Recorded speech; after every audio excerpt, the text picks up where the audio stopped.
Well, during an NZX dairy derivatives webinar held recently on opportunities for the dairy industry in the dynamic landscape of world trade, former Trade Minister Tim Groser believes dairy prices and exports have fared well amid increasing problems for world trade, exacerbated by the COVID-19 pandemic. However, outlined in a story by Hugh Stringleman for Farmers Weekly, the rise of food nationalism was of grave concern to him because New Zealand overwhelmingly exports its food production. And Tim joins us now. Good evening, Tim. Good evening. Now, as your Director of International Affairs for Agriculture and Rural Development for the European Commission, John Clark, was on that webinar. He commented, and it stood out to me, that the world trade is in its biggest crisis for 25 years, this US-China at loggerheads, and of course, the WTO is starting to lose, well, it feels like it's losing its might and starved of funds. How concerned are you for New Zealand's position to fight for fair trade and our trade agreements to be upheld post-COVID? Well, I'm concerned about a number of the things you've mentioned, Sarah, and we could go into any of them in any depth you want. But I actually believe New Zealand is quite well placed as a result of what has been done over the last 20 to 30 years. So we've got a number of trade agreements that stand alongside, but essentially separate from the WTO, that give New Zealand exporters a fantastic degree of protection. We are the only country apart from, well, in fact, if you include Hong Kong, we're the only country to have separate free trade agreements with all three constituent parts of the Chinese economic space. That's China mainland itself, the most important by far. I supervised the negotiation in 2009 of a comparable agreement for Hong Kong and Macau, and then facilitated politically the negotiation with Taiwan, which, were it a separate country, we don't recognize Taiwan because of our one China policy, would be the 20th economy in the world. And we've got free trade agreements that are fully phased in for the most part, and they're going gangbusters. So actually, we've got a fair degree of protection. I'm not trying to sound as if I'm not concerned about these other issues, but it's not time to run for the exit doors, Sarah. Okay, let's talk about the current negotiations on the table, and that is with post-Brexit, the UK and Europe, again fighting over a quota split, and particularly in our red meat. And Tim, we've exported some of our best trade negotiators to the other team as well. Well, I'm the person who negotiated those original deals back in 1994 at the end of the, or 93 at the end of the Uruguay round, when I was New Zealand's chief negotiator. This is before I disturbingly got a rush of blood to the head and went into politics. So those are still in place. Now, Brexit has complicated those arrangements, and yes, there will have to be some type of negotiation to distribute the gains across the two now separate customs territory when legally Britain finally departs from the European Union. And of course, we're all watching to see if the British government is actually committed to developing a trade agreement with the EU. At the moment, it looks very dodgy.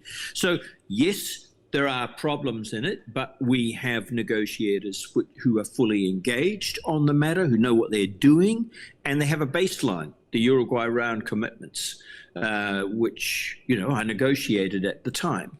And they're still intact. The sheep meat agreement is still extremely important for New Zealand. And while we're just looking at that, you know, if for some, I mean, China's gone through the roof in terms of our sheep meat exports in recent years. And we have underfilled the 228,000 approximately metric ton quota for sheep meat imports into Europe duty-free. But were China to go south for some reason, there is still access there that distributes our risk. So while these things are disturbing and troubling, New Zealand farmers and the people whose economies and families depend on their efforts should feel that we're in a much more secure position than we were, say, 30 years ago. Yes, however, we have had a thing called COVID, and there's been a real shift in regards to food service, and they're moving very quickly to find markets in e-commerce and, of course, into retail. So regardless of trade agreements, we're not feeling that in terms of price back here behind the farm gate yet. Oh, you're absolutely right. So let's just quickly go through that issue. First of all, the most important impact is the overall macroeconomic impact on global economic growth. And this has been a freaking disaster. I mean, you can't put it any other way. This is the greatest decline since the Great Depression, far more sharp than the GFC 10 years ago. But it has been masked so far by the most extraordinarily accommodative monetary and fiscal policies of the major players. Now, you sit back and scratch your head. How long can this go on? And that's linked to something that nobody can give us an answer as to how long is this pandemic going to go on? Because if this goes on for another 2 years, people run out of financial ammunition. So we still can't really put a number on the biggest issue of all, which is the macroeconomic impact. With respect to our services exports, this has been an unmitigated disaster. I mean, basically has eliminated $5 billion of tourism earnings and around about, what depends how you count it, it's more than 5 billion in tourism. It's a much larger figure than that, but it's gone out of my mind at the moment. It's around 4 to 5 billion in education. So, I mean, this has been a disaster for our services exporters, and that feeds through into all of our communities, including rural communities, which are not immune from the tourist downturn.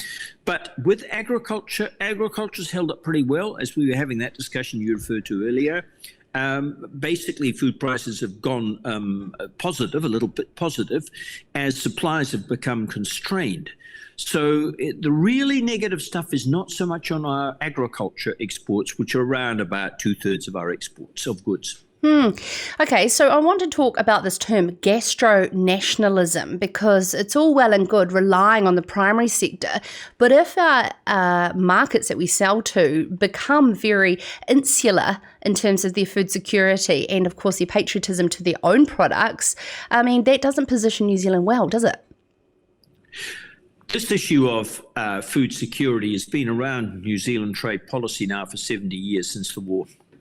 And it was a massive problem, which we made some real inroads into it in the last successful multilateral round, the Uruguay round.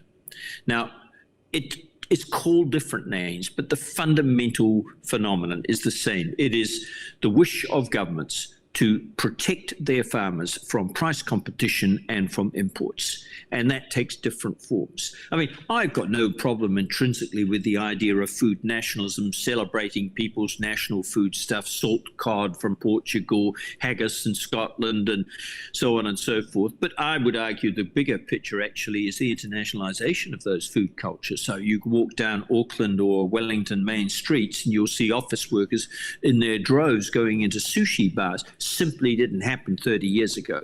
So I'm not so worried about that sort of nationalistic tendency. What I'm worried about, will it spill over into anti-agricultural trade policies? And the answer to that is that's a constant danger. But we've got a number of defenses in place, as we were discussing 5 minutes ago.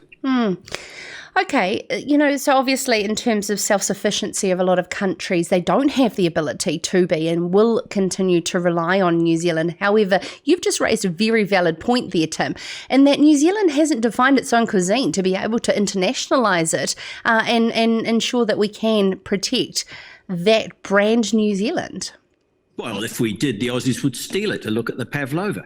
Look, I actually think I'm a great foodie myself and a keen amateur cook. I think there is a New Zealand style of cuisine emerging, but it's more like Pacific Rim. It's not so distinctively New Zealand. It's a style you can recognize on the West Coast. I'm talking about California, in Vancouver, in Sydney, in Brisbane. And we're sort of part of that fusion. It's got a lot of Asian content into it, and it's got fusion with traditional continental European cuisine.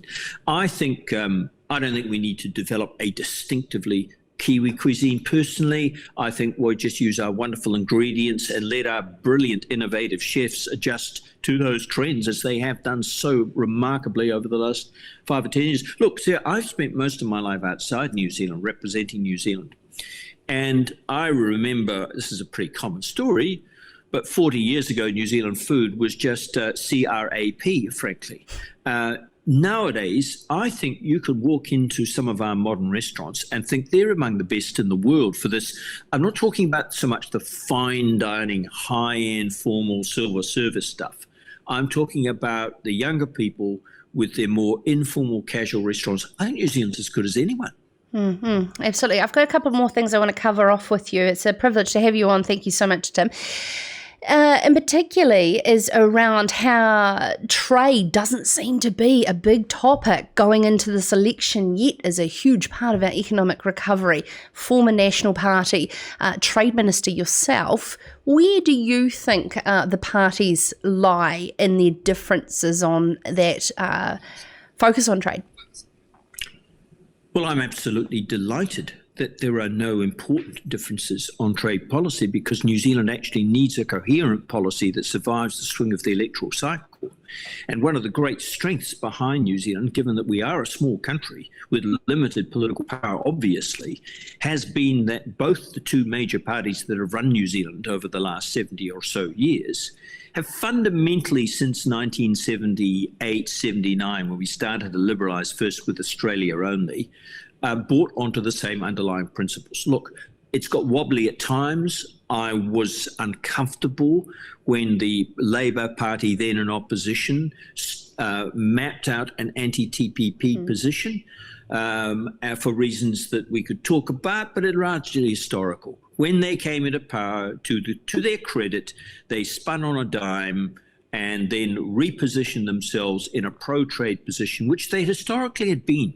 So, I mean, they got speed wobbles. I can imagine why. But at the end of the day, they came back to the core centre position, which is, in my opinion, the only rational position for New Zealand to take, which is to support pro-trade policies. End of story.